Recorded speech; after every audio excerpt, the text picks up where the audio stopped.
Good morning students, welcome back to our channel brain booster classes में। फरवरी को हिंदी का पेपर होने वाला है, क्लास 10th का बोर्ड एग्ज़ाम्स। उसी के लिए मैं आपके लिए हिंदी का पेपर लेके आ गई हूँ। अगर आप इस पेपर को तैयार कर लेते हैं तो आपके ज़्यादा से ज़्यादा क्वेश्चंस इसी में से आएंगे। और डेली हमारे चैनल्स पर ऐसे ही आज से एक ये क्वेश्चन पेपर्स की सीरीज चालू हो रही है। आप डेली जुड़ने के लिए हमारे चैनल को सब्सक्राइब भी कर दीजिए, ठीक है। अब देखते हैं, पूरे 70 नंबर का पेपर आता है और 3 घंटे 15 मिनट का हमें समय दिया जाता है अपने पूरे क्वेश्चन पेपर को सॉल्व करने के लिए। तो निर्देश पढ़ लेते हैं। निर्देश, सबसे पहले निर्देश दिया हुआ है फर्स्ट, प्रारंभ के 15 मिनट परीक्षार्थियों को प्रश्न पत्र पढ़ने के लिए निर्धारित हैं। मतलब आपको पेपर मिलने जब आपको पेपर मिलेगा तो आप 15 मिनट प्रश्न पत्र को पढ़ेंगे। प्रश्न पत्र 2 खंडों अ तथा खंड ब में विभाजित होगा, ठीक है।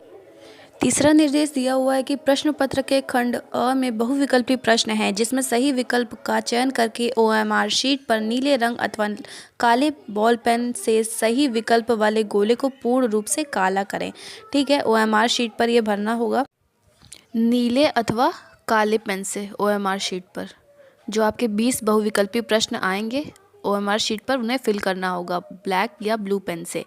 अब फोर्थ है, खंड अ में बहुविकल्पीय प्रश्न हेतु प्रत्येक प्रश्न के लिए 1 अंक निर्धारित है। मतलब आपके 20 क्वेश्चन होंगे और एक क्वेश्चन 1 नंबर का होगा।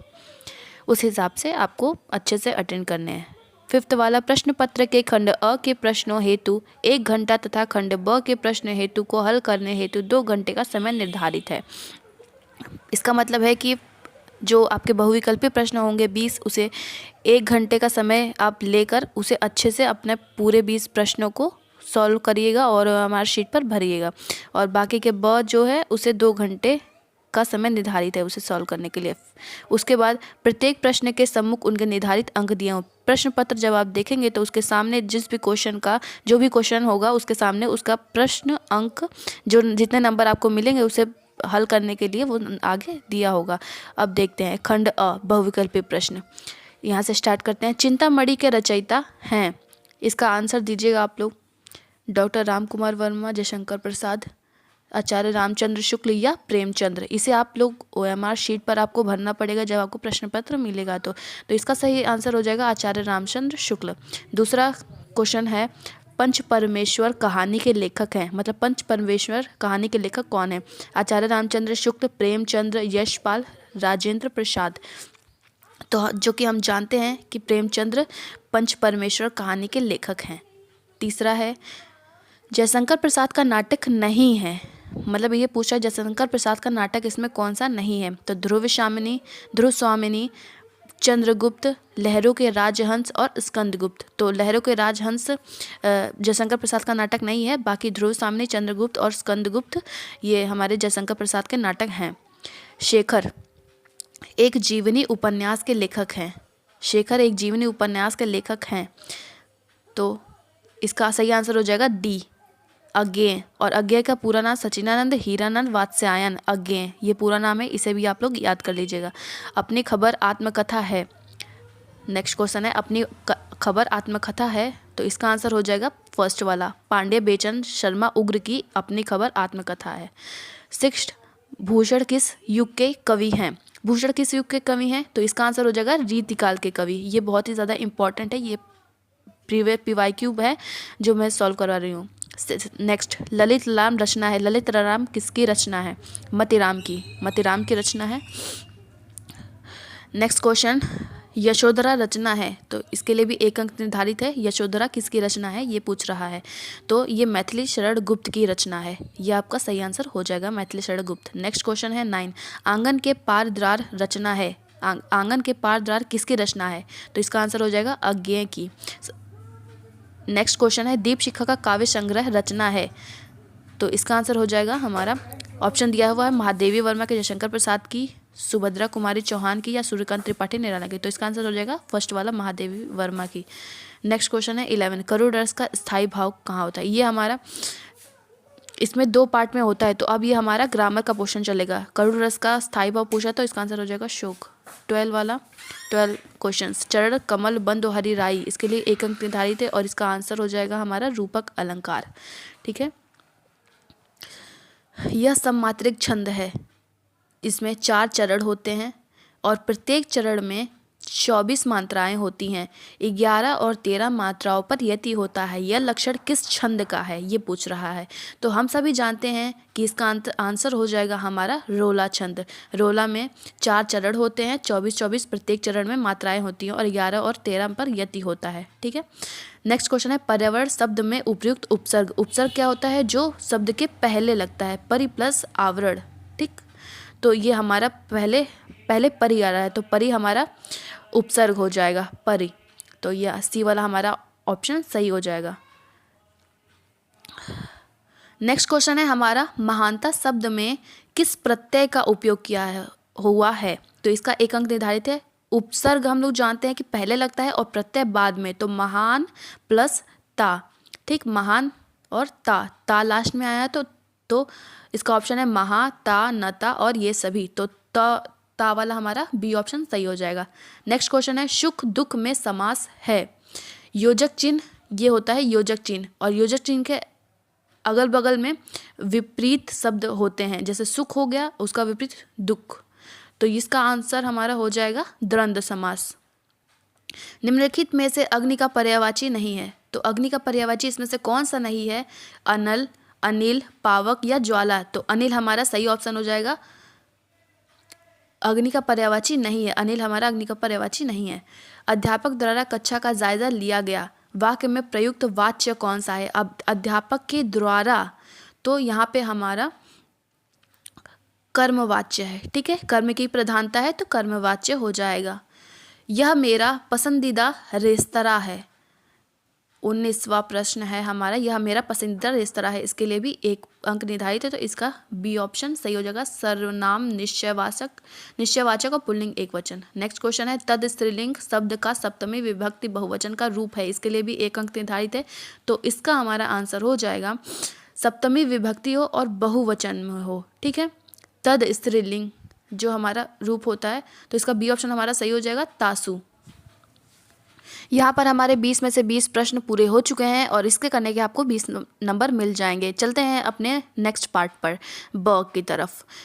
अश्वरोही पास आया। ममता ने रुक रुक कहा, मैं नहीं जानती कि वह शहंशाह था या साधारण मुगल, पर एक दिन उसी झोपड़ी के नीचे वह रहा। मैंने सुना था कि वह मेरे घर बनवाने की आज्ञा दे चुका है। मैं आजीवन अपनी झोपड़ी के खोने के डर से भयभीत रही। भगवान ने सुन लिया, मैं आज इसे छोड़ जाती हूँ। अब तुम इसका मकान बनाओ या महल, मैं अपने चिर विश्राम गृह में जाती हूँ। उपयुक्त गद्यांश का संदर्भ लिखिए। इसका संदर्भ लिखना है, 2 नंबर हमें मिल जाएंगे इसके। तो देखते हैं इसका संदर्भ, क का फर्स्ट। ठीक है, इसमें गद्यांश दिया होता है। अब इसका संदर्भ हम देख लेते हैं इस गद्यांश का। प्रस्तुत गद्यांश हमारी पाठ्य पुस्तक हिंदी के खंड में संकलित ममता नामक कहानी से लिया गया है। इसे लेखक जयशंकर प्रसाद जी हैं, मतलब इसके लेखक जयशंकर प्रसाद जी हैं। इसे आप नोट कर लीजिएगा, बहुत ही इंपॉर्टेंट है। नेक्स्ट हम लोग देखते हैं, इसकी व्याख्या भी दी हुई है। इसे आपको करने पर, इसका संदर्भ लिखने पर आपको 2 नंबर मिल जाएंगे। अब दूसरा प्रश्न है गद्यांश के रेखांकित अंश की व्याख्या कीजिए। इसे करने पर भी आपको 2 नंबर मिलेंगे। टोटल आपका 6 नंबर का है। संदर्भ लिखने पर 2 नंबर मिलेगा और व्याख्या करने पर 2 नंबर मिलेंगे, और एक एक्स्ट्रा क्वेश्चन होगा जिसे आपको लिखने पर, क्वेश्चन का आंसर देने पर 2 नंबर मिलेंगे। ठीक है, रेखांकित अंश की व्याख्या करनी होती है। तब लिखते हैं व्याख्या।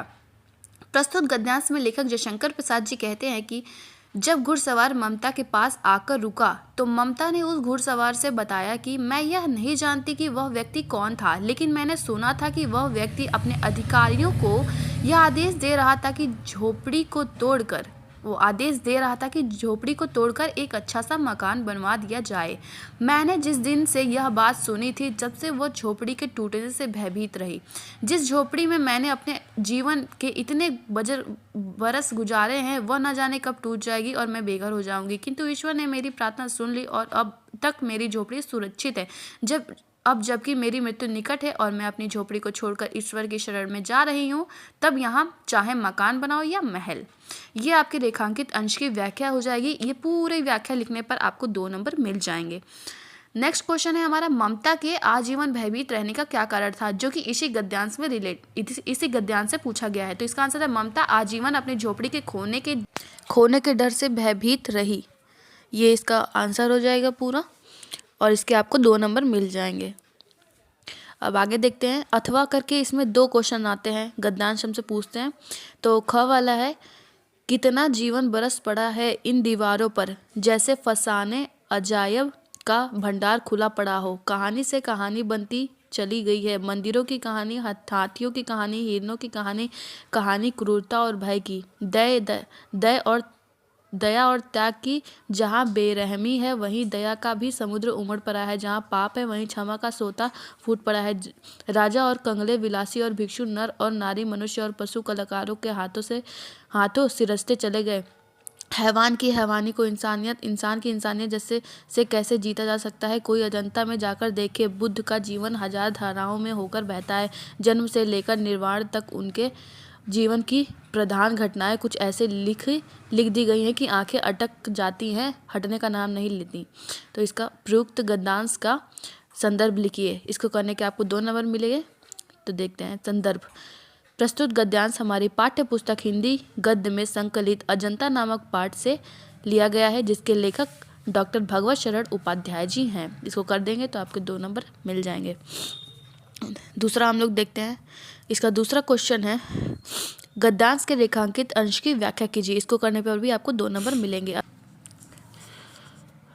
ये वाला गद्यांश आपको मैं होमवर्क देती हूँ। इसको आपको होमवर्क समझ के इसको पूरा करना है। जब आप इसे अपने आप से करेंगे तो आपको ये अच्छे से समझ में आएगा और ये एक ही बार में आपको समझ में आ जाएगा। ये बहुत ईजी होता है।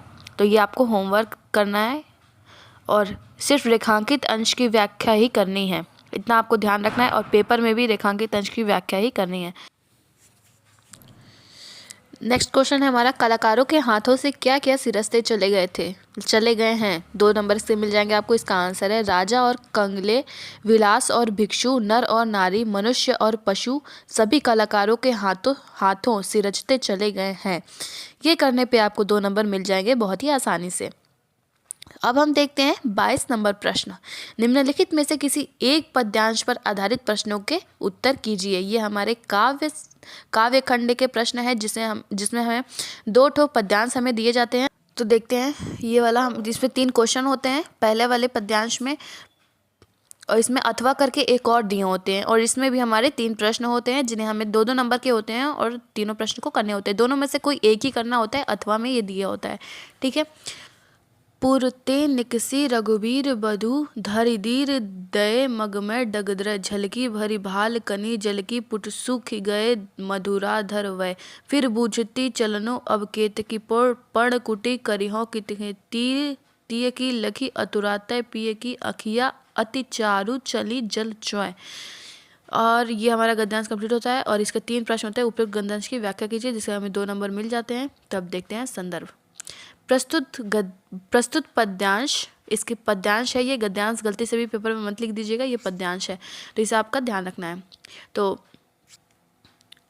प्रस्तुत पद्यांश हमारी पाठ्य पुस्तक हिंदी का काव्य खंड में संकलित कवितावली ग्रंथ केवन पथ पर नामक शीर्षक से लिया गया है। इसके रचयिता तुलसीदास जी हैं। इतना करने पर आपको 2 नंबर मिल जाते हैं बहुत आसानी से।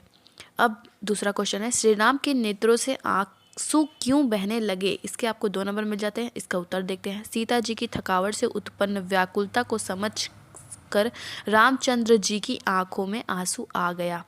इसका आंसर करने पर आपको 2 नंबर मिल जाएंगे। तीसरा प्रश्न है, रेखांकित अंश पढ़ कुटी करिहो कित है में कौन सा अलंकार है। अलंकार पूछ रहा है तो हमारा हो जाएगा अनुप्रास अलंकार। सिर्फ इतना लिखने पर आपको 2 नंबर मिल जाएंगे।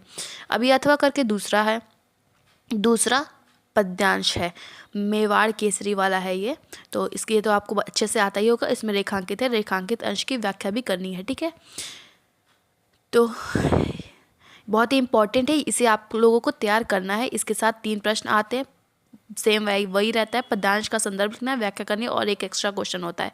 तो इसका संदर्भ देख लेते हैं। प्रस्तुत पद्यांश हमारी पाठ्य पुस्तक हिंदी काव्य खंड में संकलित कविता हल्दीघाटी से अवतरित है। इसके रचयिता श्री श्याम नारायण पांडे जी हैं, ठीक है। जो मेन रचयिता है श्याम नारायण पांडे, इसको आपको ब्लैक पेन से लिख देंगे तो ज़्यादा हाईलाइट होगा, तो आपको 2 नंबर इसके मिल जाते हैं बहुत आराम से। मेवाड़ केसरी किसे कहा गया है तथा वह मान सिंह पर रक्त का प्यासा बनकर क्यों टूट पड़ा। ये नेक्स्ट क्वेश्चन है और इसके 2 नंबर मिल जाते हैं। इसका उत्तर देखते हैं। मेवाड़ केसरी अर्थात महाराणा प्रताप केवल हल्दी घाटी के भीषण युद्ध का तमाशा नहीं देख रहे थे, अपितु वे दौड़ दौड़ कर युद्ध भी कर रहे थे। उनके भीषण युद्ध को देखकर ऐसा लग रहा था जैसे वह मेवाड़ केसरी के सम्मान की रक्षा के लिए अकबर के सेनापति मान सिंह के खून के प्यासे थे। इतना करने पर आपको 2 नंबर बहुत आसानी से मिल जाएंगे।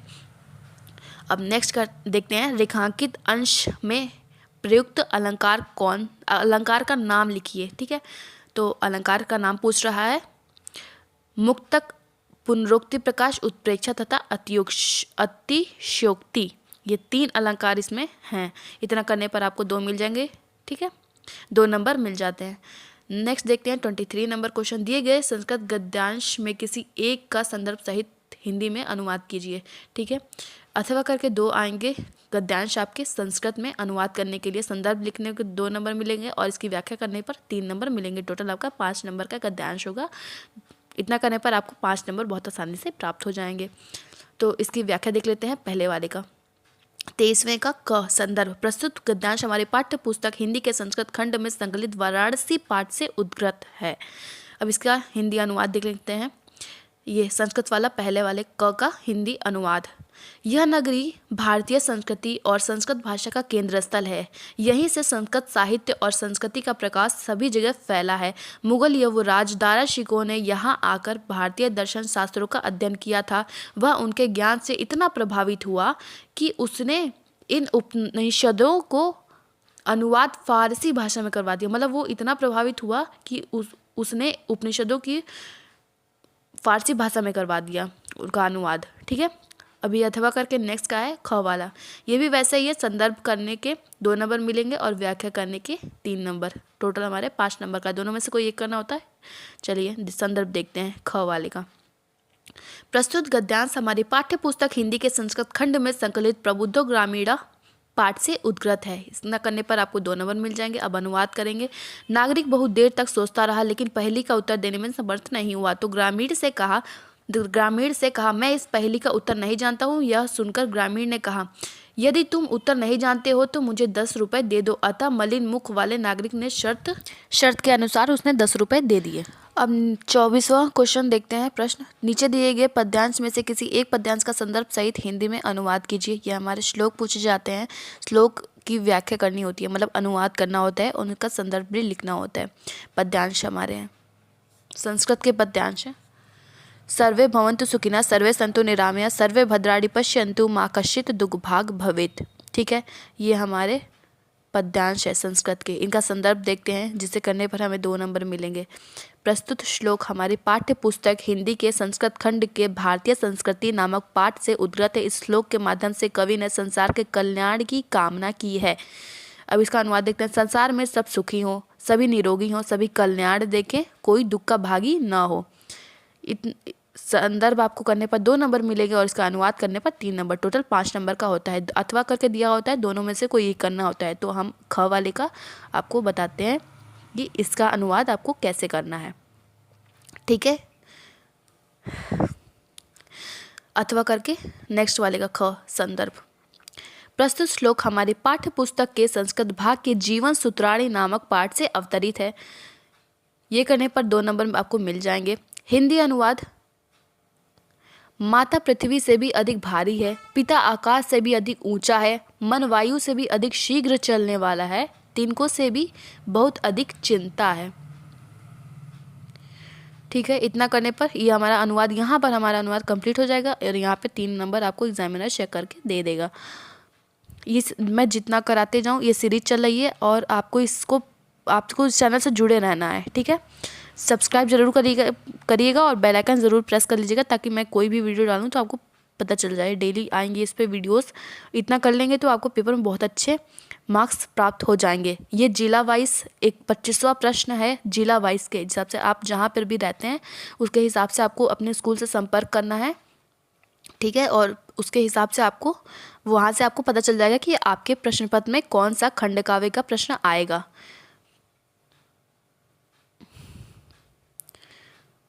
ठीक है, ये आपको अपने आप से करना है और स्कूल से संपर्क करना है। वो लोग आपको बता देंगे और वहाँ से आपको ये प्राप्त हो जाएगा, तो आप तैयार कर लेंगे। अब 26वां प्रश्न देखते हैं, जिसमें हमें लेखकों में से दिए गए लेखकों में से हमें लेखक का जीवन परिचय लिखना है और 3 नंबर हमें उनका जीवन परिचय लिखने के मिलेंगे और 2 नंबर उनकी रचनाएं लिखने पे मिलेंगे। ठीक है, 3 हैं ऑप्शन, इसमें से आपको तीनों में से कोई सा भी आता हो तो वो आप लिख सकते हैं। इसमें देखना है जो भी आपको बहुत अच्छे से आता हो, जिनकी रचनाएं पता हो, वही वाला आपको लिखना है। पहला है आचार्य रामचंद्र शुक्ल, दूसरा डॉक्टर भगवत शरण उपाध्याय और तीसरा जयशंकर प्रसाद जी का। तीनों में से कोई भी एक कर लीजिएगा और आपको ये तीनों याद करने हैं क्योंकि पेपर में कोई सा भी आ सकता है। तीनों ही मोस्ट इम्पॉर्टेंट है, हमेशा रिपीट होते हैं। इतना करने के बाद आपका दोनों में से, काव्य में से और गद्य में से कवियों के जीवन परिचय लिखने होते हैं। तो ये ख वाला 26वें का ख प्रश्न है, दिए गए कवियों में से किसी एक कवि का जीवन परिचय देते हुए उनकी एक प्रमुख रचना का उल्लेख कीजिए। इसका फॉर्मेट भी बिल्कुल वैसा ही है, जीवन परिचय लिखने के 3 नंबर और रचना लिखने के 2 नंबर मिल जाते हैं। ठीक है, इसमें 4 ऑप्शन थे जिसमें से आप कोई सा भी कर सकते हैं, ये चारों आपको तैयार करने हैं।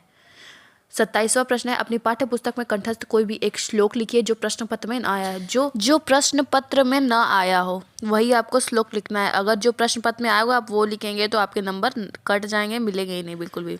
तो ये वाला श्लोक आपको याद कर लेना है, इसको कॉपी में भी नोट कर लीजिएगा। 28वां प्रश्न क्या कहता है, निम्नलिखित में से किन्हीं 2 प्रश्नों के उत्तर संस्कृत में दीजिए। जो 1-1 नंबर के होंगे, आपको 2 नंबर इसके मिल जाएंगे। 4 प्रश्न है, चारों में से कोई 2 करने हैं। वीर केण पूज्यते पदेन वीणा की दूर याति। ठीक है, तो इसका आंसर, चारों के हम आंसर आपको लिख के दे देते हैं, आप इसको नोट कर लीजिएगा और आपको पेपर में लिख देना है। इसके बाद आता है 19 नंबर प्रश्न, निम्नलिखित में से एक विषय पर निबंध लिखिए। ठीक है, ये निबंध लिखने हैं आपको। आपको टॉपिक दिए होंगे, यहाँ 4 टॉपिक दिए हुए हैं, चारों में से कोई एक करने हैं। आपको चारों का तैयार करना है क्योंकि आपके प्रश्न पत्र में कोई सा भी आ सकता है, ज़्यादा चांसेस बनते हैं कि इन्हीं में से आएगा। तो सबसे पहले तो आपको हम बता देते हैं, इसका आंसर हो जाएगा देश प्रेम पर निबंध, रूपरेखा, प्रस्तावना, स्वदेश का अर्थ, स्वदेश प्रेम का प्रस्ताव, वास्तविक रूप, स्वदेश प्रेम के उदाहरण और 5वां हेडिंग है उपसंहार। हेडिंग वाइज करना है हमें। प्रस्तावना, माता और जन्मभूमि की गरिमा स्वर्ग से बढ़कर है। जिस धरती की गोद में हमारे शरीर का पालन पोषण हुआ है उसके प्रति लगाव होना स्वाभाविक है। अपने देश के लिए हमें कुछ न कुछ त्याग अवश्य करना चाहिए। सच्चा सुख तो उसी मनुष्य को मिलता है जिसके हृदय में देश का प्रेम सागर लहराया करता है। स्वदेश प्रेम का अर्थ, स्वदेश प्रेम से तात्पर्य देश के लिए मट मिटना ही नहीं है बल्कि सेवा द्वारा देश के आर्थिक, सामाजिक, सांस्कृतिक आदि विभिन्न पक्षों का विकास करना भी है। इसे प्रत्येक कार्य जिससे स्वदेश का हित होता है स्वदेश प्रेम का प्रतीक है। जिस व्यक्ति जिस पद पर है यदि वह वहाँ पर देश के हित का काम करे तो देश उन्नति भी होगी। स्वदेश प्रेम का प्रस्ताव, वास्तविक रूप, स्वदेश प्रेम हमें अपने देश को आगे बढ़ाने तथा दूसरे देशों से अपनी सुरक्षा करने के लिए दाल का काम करता है। वह हमें त्याग एवं बलिदान का पाठ पढ़ाता है। देश की सुरक्षा के साथ वहाँ सामाजिक और सांस्कृतिक सुरक्षा की ओर ध्यान दिलाता है। ठीक है, स्वदेश प्रेम का उदाहरण, सीमा पर सैनिक का शहीद होना स्वदेश प्रेम का उदाहरण है। खेत में काम करते हुए देश का खाद्यान्न व्यवस्था को उच्च बनाए रखना किसानों का स्वदेश प्रेम है। अपने देश की आज़ादी को बरकरार रखने में मदद करना स्वदेश प्रेम है। एक साहित्यकार द्वारा अपनी रचनाओं द्वारा लोगों में साहस भरना स्वदेश प्रेम का उदाहरण है। उपसंहार, आज हमारे देश में स्वतंत्र एवं सदियों गुलामी के बाद हमें आज़ादी मिली है। हमें इस आज़ादी को अपने आने वाली पीढ़ियों के लिए सुख और समृद्धि का स्रोत बनाना चाहिए। यह तभी संभव है जब प्रत्येक नागरिक स्वदेश प्रेम की भावना हो, स्वदेश प्रेम की, जिससे हम सदियों तक जीवित रह सकें। ठीक है, अब तीसरा प्रश्न कहता है रेलवे के महाप्रबंधक को एक शिकायती पत्र लिखिए जिसमें टिकट निरीक्षक द्वारा किए गए अभद्र व्यवहार का उल्लेख हो। इसके हमें 4 नंबर मिलते हैं। अथवा करके एक और प्रश्न मिलता है, राज्य परिवहन निगम के मुख्य प्रबंधक को बस चालक के अप्रशंसनीय व्यवहार का उल्लेख करते हुए शिकायती पत्र लिखिए। तो तीसरे वाले का टेस्ट प्रश्न का उत्तर है प्रिय मुख्य प्रबंधक, दिनांक, यहाँ पे दिनांक डाल देना है, सेवा में मुख्य प्रबंधक, राज्य परिवहन निगम। विषय हमारा है बस चालक के अप्रशंसनीय व्यवहार के संबंध में। महोदय या महोदया, मैं आपका नाम यहाँ पे लिख देंगे, आपका पता, का निवासी हूँ। मैं आपको सूचित करता हूँ कि हाल ही में मैंने तारीख डालेंगे को बस का संख्या का नाम, मैं यात्रा की थी, मतलब मैंने यात्रा की थी। इस यात्रा के दौरान बस चालक ने यात्रियों के साथ अत्यंत असभ्य व्यवहार किया। उन्होंने यात्रियों को उचित तरीके से नहीं समझाया और समय पर बस नहीं चलाई। मैं आपसे निवेदन करता हूँ कि इस मामले की जांच की जाए और उचित कार्रवाई की जाए। आपका नाम यहाँ पे लिख देंगे और आपका संपर्क नंबर लिख देंगे। आपका नाम में यहाँ पे आपका नाम नहीं डालना है, क ख ग डालना है और आपका अपना संपर्क नंबर ऐसे करके लिख सकते हैं। ठीक है, ये हो गया हमारा पहले वाले का। दूसरे वाले निबंध जो है उसको आपको खुद से प्रैक्टिस करके देखना है और उसको अच्छे से याद भी कर लेना है। इससे आपकी प्रैक्टिस भी हो जाएगी और लर्न भी हो जाएगा। अब आपको इस चैनल को सब्सक्राइब कर लेना है और बेल आइकन प्रेस कर लेना है।